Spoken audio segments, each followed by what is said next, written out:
حضرت ابو ہریرہ رضی اللہ تعالیٰ عنہ اس حدیث کے راوی ہیں کہ نبی کریم صلی اللہ علیہ وسلم نے فرمایا، کیا تم جانتے ہو کہ مفلس و کنگال کون ہے؟ مفلس اور کنگال کون ہے؟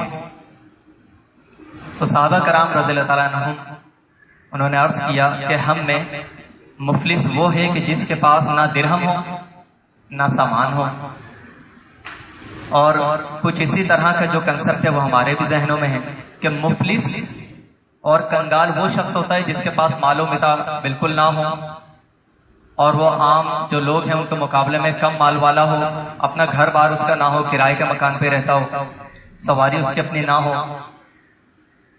بینک بیلنس وغیرہ نہ ہو۔ تو یہی صحابہ کرام نے عرض کیا کہ مفلس وہ ہے کہ جس کے پاس نہ درہم ہو، یعنی جو کرنسی وغیرہ ہوتی ہے، اور نہ ہی اس کے پاس سامان ہو۔ تو نبی کریم صلی اللہ علیہ وسلم نے فرمایا کہ میری امت میں مفلس وہ ہے جو قیامت کے دن نماز، روزے، زکوٰۃ لے کر آیا، یعنی نیکیاں اس کے پاس بہت ہیں، نیکیوں کے انبار لے کر وہ آیا، اور یوں آئے گا کہ اسے گالی دی، یعنی کسی شخص کو اس نے گالی دی، اس سے تہمت لگائی، یعنی اس شخص نے جو کثیر نیکیاں لے کر آیا ہے، کسی کو اس شخص نے گالی دی ہوگی، کسی پر اس نے تہمت لگائی ہوگی، جھوٹے الزامات لگائے ہوں گے، اس کا مال کھایا، اس کا خون بہایا، یعنی مختلف لوگوں کے ساتھ معاملات اس نے خراب رکھے ہوں، اسے مارا، تو اس کی نیکیوں میں سے کچھ اس مظلوم کو دے دی جائیں گے۔ یعنی شخص جو کثیر نیکی لے کر آیا، تو ان تمام تر بدعمالیوں کے سبب جو لوگوں کے حقوق اس نے دبائے، لوگوں کے ساتھ بدسلوکی کی، اور مختلف طریقے سے ان کا مال کھایا، کسی کی جان لی، کسی کی عزت پر اس نے حملہ کیا، تو اس کی نیکیوں میں سے کچھ اس مظلوم کو دے دی جائیں، اور کچھ اس مظلوم کو، یعنی ہر مظلوم کو جو اس کے ظلم و ستم کا شکار ہوا تھا، تو اس کی نیکیوں میں سے کچھ حصہ اس کو، کچھ حصہ اس کو دیا جاتا رہے گا۔ لوگ آتے رہیں گے، مطالبات کرتے رہیں گے، اپنے اپنے حق کا مطالبہ کریں گے کہ میرے ساتھ اس نے فلاں غلط کیا کام،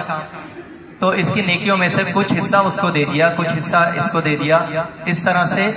بانٹی جاتی رہیں گی اس کی نیکیاں۔ آگے فرمایا گا پھر اگر اس کے ذمہ حقوق کی ادائیگی سے پہلے اس کی نیکیاں ختم ہو جائیں، اب لوگوں کے حقوق باقی ہیں لیکن اس کی نیکیاں بانٹ بانٹ کے ختم ہو گئیں، اب اس کے پاس کچھ نہیں بچا،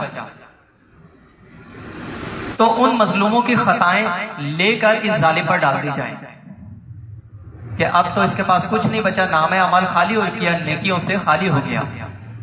تو اب لوگوں کے حقوق پھر بھی باقی ہیں، تو ان مظلوموں کے جو گناہ ہیں، ان کی جو خطائیں ہیں، وہ لے کر پھر اس کے نامہ اعمال میں ڈالی جائیں گی، یعنی کہ ان کے گناہ اس کے نامہ اعمال میں منتقل کیے جائیں گے، تو ان مظلوموں کی خطائیں لے کر اس ظالم پر ڈال دی جائیں، پھر اسے آگ میں پھینک دیا جائے۔ مسلم شریف کی روایت ہے۔ تو یہ انتہائی فکر انگیز حدیث ہے کہ ہم اپنے حال پر غور کریں۔ لوگ جو ہیں عموماً اس چیز میں مبتلا ہوتے ہیں کہ عبادات کی طرف رغبت بہت زیادہ ہوتی ہے، پیسہ انہوں نے حلال و حرام جس طریقے سے بھی جمع کیا، پھر اس کے بعد وہ عمرے پر بھی جاتے ہیں، حج پر بھی جاتے ہیں، دیگر نیکیاں بھی کرتے ہیں، لوگوں کو کھلانے پلانے میں بھی مشغول رہتے ہیں، اپنا پیسہ صرف کرتے ہیں۔ تو نیکیاں کرنا اچھی بات ہے، اس سے ممانعت نہیں ہے، لیکن انسان یہ دیکھے کہ ایک تو یہ مال حاصل کس ذریعے سے کر رہا ہے، کسی کا مال کھا کر ناحق اس پر غصب کر کے، ناحق اس پر قبضہ کر کے تو حاصل نہیں کر رہا کہ مال کسی اور کا تھا، دبا آپ نے لیا، یا اگرچہ آپ نے حلال طریقے سے مال کمایا لیکن آپ نے لوگوں کے حقوق میں کوتاہی کی، ان کی عزت وہ محفوظ نہیں ہے آپ سے، آپ کی زبان بہت زیادہ سخت ہے، اور اسی طریقے سے لوگوں کے ساتھ معاملات آپ کے خراب ہیں، تو اس طرح کے معاملات میں جو شخص مبتلا ہے، پھر اگر وہ حج اور عمرہ وغیرہ کرے یا دیگر جو نیکیاں ہیں ان میں لگا رہے، تو ان نیکیوں کو جمع کرنے کے بعد بھی بروز قیامت اسے نقصان اٹھانا پڑے گا۔ اور پھر مفلس کی جو ایک تعریف نبی کریم صلی اللہ علیہ وسلم نے یہاں پر بیان فرمائی، اس کی وضاحت فرمائی کہ مفلس وہ ہے جو کثیر نیکیاں تو لے کر آئے گا لیکن لوگوں کے حقوق ادا کرتے کرتے کرتے کرتے یہ تمام تر نیکیاں ختم ہو جائیں گی، اور پھر ان لوگوں کے حقوق پھر بھی باقی ہوں گے، تو پھر ان کے جو گناہ ہیں وہ اس کے نامہ اعمال میں منتقل کر کے اس کو جہنم میں بلاخر ڈال دیا جائے گا۔ تو پھر یہ نیکیاں پھر کس کام آئیں؟ تو نیکیاں تو کام آنی تھی اس کے،